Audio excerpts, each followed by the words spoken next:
तो guys finally अपन इस channel पे चालू करने वाले दानादान की मांगा, जहाँ पे दानादान का सीज़न 2 का लास्ट एपिसोड ख़त्म हुआ था। वहाँ से अपन मांगा को कवर करना स्टार्ट करेंगे।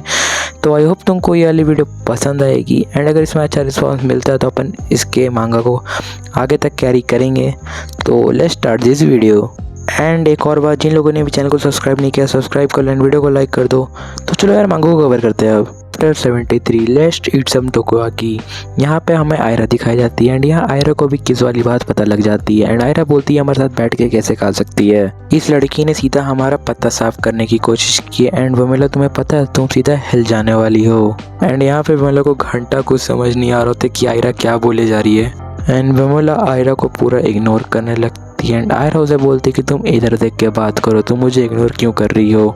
एंड इन्हीं के बीच में मोटा गेंडा केंटा आ जाता है एंड वो आयरा को बोलता है कि इसे हमारी लैंग्वेज समझ नहीं आती तो इसे छोड़ दो। एंड इतने में ओकारुन बोलता है कि मिस्टर श्रिम्प ने बोला था कि वो ट्रांसलेटर को बहुत ही जल्दी ठीक कर देंगे, इसके बाद मैं मिसअंडरस्टैंडिंग को क्लियर कर सकता हूँ।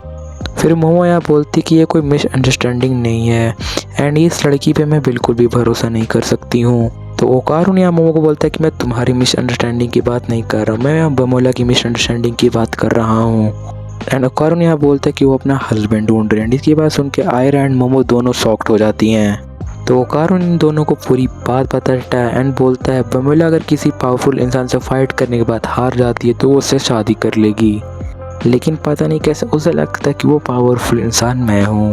एंड ओकारुन की बात सुनकर आयरा एंड मोमो को बहुत ज़्यादा इस समय गुस्सा आ रहा होता है। एंड इतने में गेंटा बोलता है कि तुम लोगों को पता है मैंने उस जायंट रोबोट की वजह से बमोला को हराया है, तो मैं तुम्हें सीधे बताऊँ, ये डायरेक्ट बोलता है कि बमोला से शादी मैं करने वाला हूँ। एंड केंटा की बात सुन के मोमो एंड आयरा बहुत ज़्यादा गुस्सा हो जाती है एंड उसे बोलने लगती है वे कुछ तुम्हारी वजह से हम दोनों की हालत ख़राब हो गई चुकी है। एंड इतने में ही बमोला ओकारुन को टोकोयाकी देने के लिए बोल रही होती है एंड ओकारुन बमोला को टोकोयाकी दे रहा होता है एंड वो आराम से मज़े में खा रही होती है। एंड ओकारुन बमोला को देख के बोलते तुम अच्छा खासा खा लेती होगी एंड मैं सोच रहा हूँ तुम अपने प्लेनेट में क्या खाती होगी। एंड ये सब बोलते हुए ओकारुन मोमो की तरफ देखता है एंड भाई साहब मोमो की चल जाती है एंड वो अपनी जगह चेंज करके बिल्कुल ओकारुन के बगल में आके बैठ जाती है। एंड फिर वो बमोला को कॉपी करने लगती है, सेम टू सेम उसी जैसा खाना खाने लगती है देख के। एंड थोड़ी देर बाद मोमो का पेट दर्द स्टार्ट हो जाता है क्योंकि उसने कंपटीशन में देखा देखी में बमोला से ज़्यादा खाना खा लिया। एंड यहाँ पे वो बोलती मेरे को लगता है मैंने कुछ ज़्यादा ही खा लिया था, अरे बहुत ज़्यादा खा लिया था। एंड इतने में ओकारुन बोलता है मैंने तुम्हें रोकने की कोशिश की थी पर तुम रुकी नहीं। एंड फिर मोमो बोलती है कि ये सब तुम्हारी वजह से हो रहा है ओकारुन।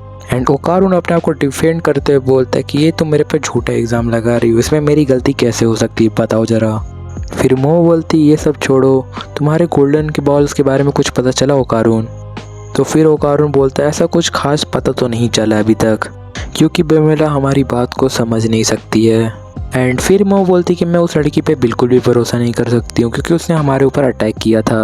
वैसे भी पिछली बार हम हमारी घर की वजह से बच चुके थे पर इस बार क्या पता हम ना बचें। एंड फिर मोमो बोलती इसका मतलब ये नहीं कि उस लड़की ने तुम्हें किस किया तो तुम्हारे ऊपर अटैक नहीं करेगी। एंड मोमो फिर ओकारुन को बोलती कि तुम थोड़ा संभल के रहना उससे। एंड फिर ओकारुन मोमो को बोलता है कि तुम मेरे से गुस्सा तो नहीं हो। एंड ये बोलते हुए ओकारुन बहुत ज़्यादा शर्मा रहा होता है एंड मोमो उसे बहुत ज़्यादा टीस कर रही होती है। एंड फिर मोमो बोलती है कि ये बात मेरी आंखों में देख कर बोला करो। एंड उतने देर में जीजी आवाज़ लगा के बोलता है ओकारुन। एंड इतने में ही जीजी काइजू का सूट चेक कर रहा होता है एंड वो बमोला से रिक्वेस्ट करता है कि उसे अंदर एक बार बैठने दिया जाए। एंड बमोला यहाँ इशारे में बोलती चलो ठीक है तुम बैठ सकते हो।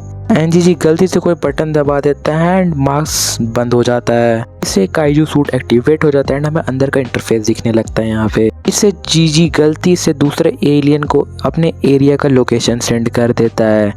एंड इसी के साथ हम लोग इस चैप्टर को यहीं पे ख़त्म करते हैं। आई होप तुमको वीडियो पसंद आई होगी, पसंद तो एक लाइक कर देना, चैनल पे नहीं और सब्सक्राइब कर दो।